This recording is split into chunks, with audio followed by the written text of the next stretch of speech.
Evet, Malatya ili Pütürge ilçesi Ormaniçi mahallemizdeyiz. Karşımızda 800 yıllık çınar ağacımız. Özür dilerim, 900 yıllık çınar ağacımız. Şöyle çınar ağacımızı gösterelim. Bu Pütürge Doğan yolu üzerinde Ormaniçi mahallemizde bulunan 900 yıllık çınar ağacımız. Ve çınar ağacımızın bir haftadan beridir şurada dalı kırılmış vaziyette. 900 yıllık çınar ağacının dalı kırılmış. Bu şekilde yerde. Bir haftadır ne gelen, ne soran, ne konuyla ilgilenen bir yetkili.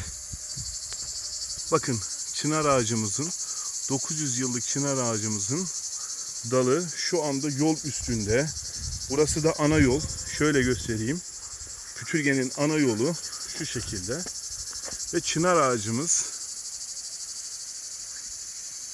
gökyüzüne kadar uzanan 900 yıllık çınar ağacımızın durumu böyle.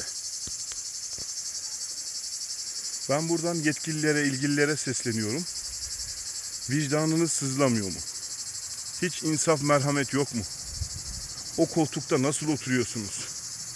Böyle bir ağacın ana yol üzerinde, bakın şöyle, burası iki ilçenin ana yolu.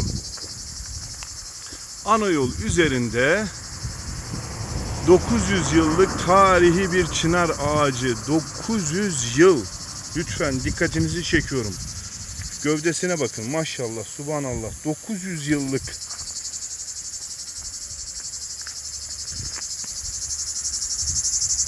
Ve 900 yıllık çınar ağacımızın biz insanoğlunun yapmış olduğu ilgi ve alaka.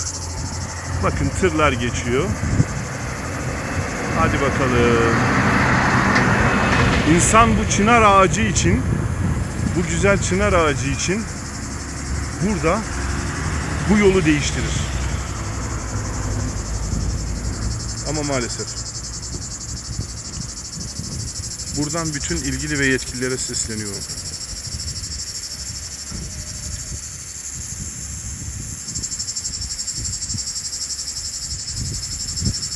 Lütfen o makamda oturuyorsanız